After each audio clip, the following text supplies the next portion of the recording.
Australia's Southern Ocean is as dangerous as they come. What lures local fishermen here is something they call living gold. Southern bluefin tuna. One fish can be worth up to 75,000 US dollars. An entire pen, more than 10 million. This is not easy money. The diver's just got to watch himself while he's in there. 6 weeks being tossed around the ocean. I'm expecting it to get a bit worse. Cramped quarters. No! The chance of coming back empty-handed. There's been nothing on the echo sound, there's nothing on the sonar. And wrestling sharks. Good fun, mate. With your bare hands. Careful. These guys are a breed apart.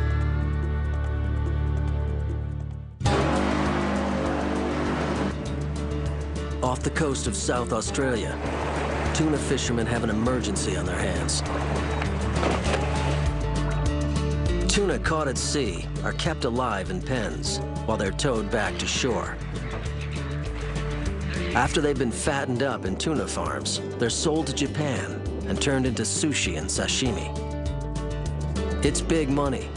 One pen of fish is worth $10 million. But for now, hungry bronze whaler sharks have broken in and have the captive fish in their sights.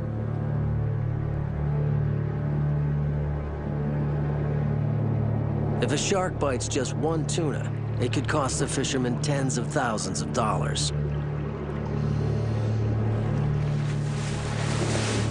The divers will manhandle the sharks out of the pen.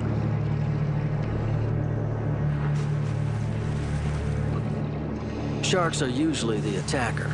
Being the victim confuses them and gives the divers a brief advantage.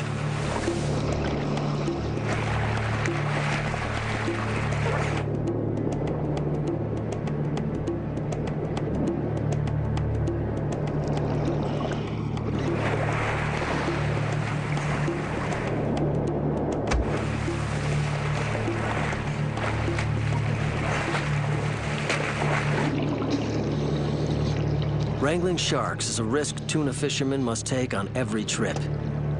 Man against beast. Man won this time.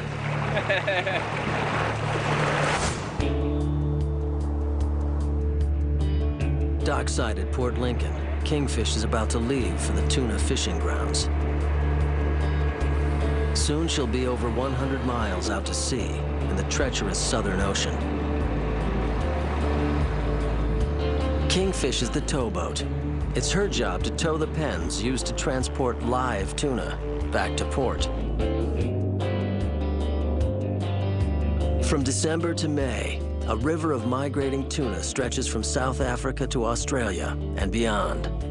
The coast of South Australia is the perfect place to intercept them, and that's where you find Port Lincoln. In just one trip, the fishermen can bring home 240 tons of juvenile tuna, worth around $20 million on the Japanese fish markets. Kingfish won't do it alone. There are 2 other boats. Saxon S is the bait boat. Her hold is full of live sardines.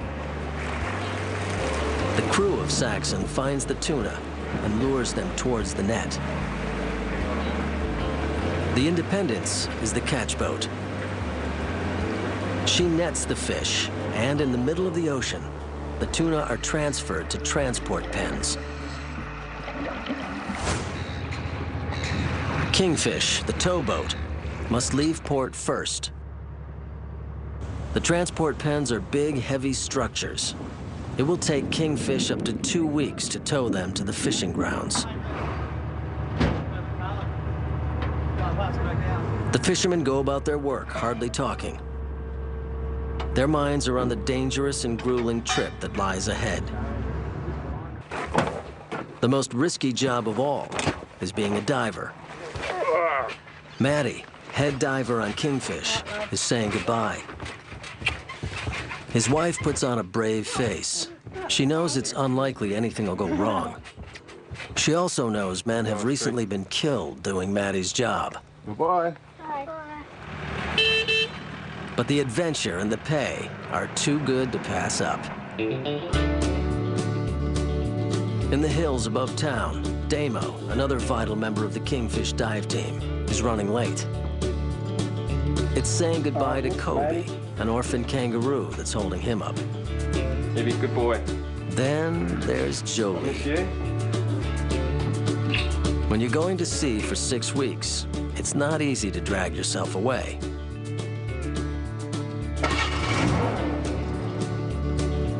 Damo's learned it's best to leave fast and not look back.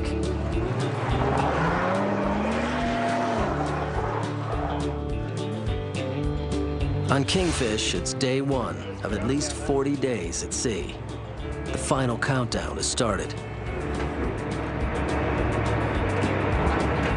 For Mark, the skipper, it's a special trip. His first as captain. He's nervous. Maddie, as head diver, is now on board. But there's been no message from Damo. Mark tries desperately to contact him.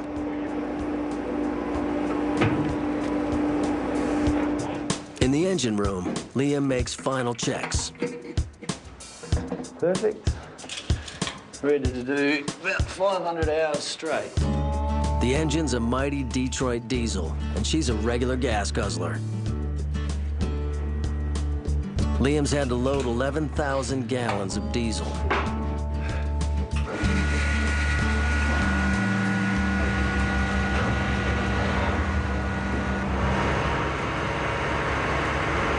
Until Kingfish gets back to port, the guys must live with that roar 24/7. At the very last minute, Damo finally turns up. His nickname is Blister. Ah, you finally made it. Damo arrives when all the work is done. The accommodation on Kingfish is as basic as it gets. 8 bunks are crammed in a tiny cabin in the bow of the boat. There's just enough room for a television and DVD player, the guy's only entertainment.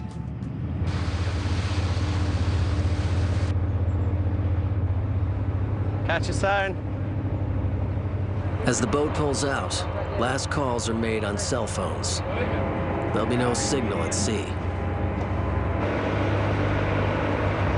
Only one thing's for sure. The TunaWranglers won't be back until they bring the tuna home. Coming up, preparing for shark attacks. All right, boys, time to rubber up. And the struggle to attach tuna pens out at sea.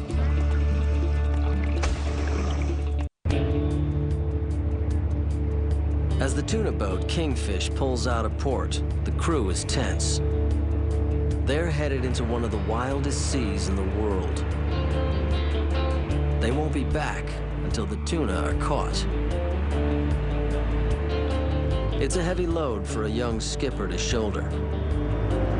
It's Mark's responsibility to guide ship, crew, and catch safely back to port, whatever the weather throws at them.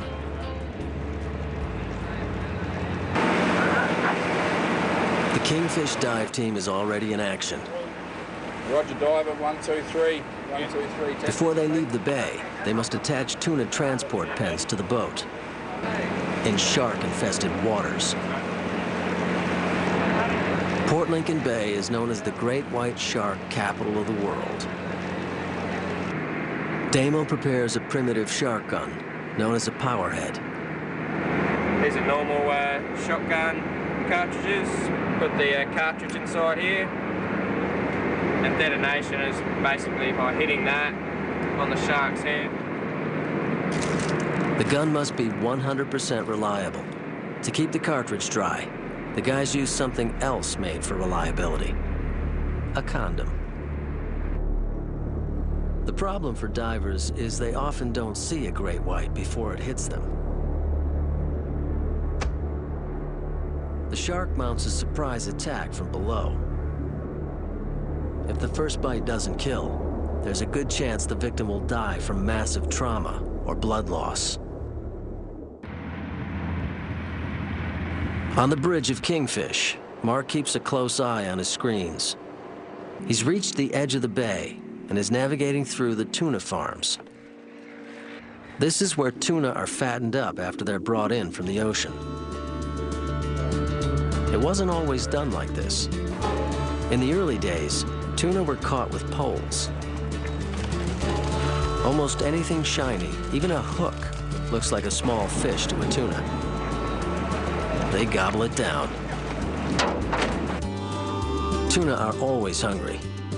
Unlike most fish, they can't pump water over their gills to provide oxygen. To keep the water flow going, they must constantly swim. If you never rest, you need to eat a lot. A voracious appetite is the tuna's undoing. The fishermen even developed automatic poles. A tug on the hook triggered a powerful spring, even if it did need a bit of help.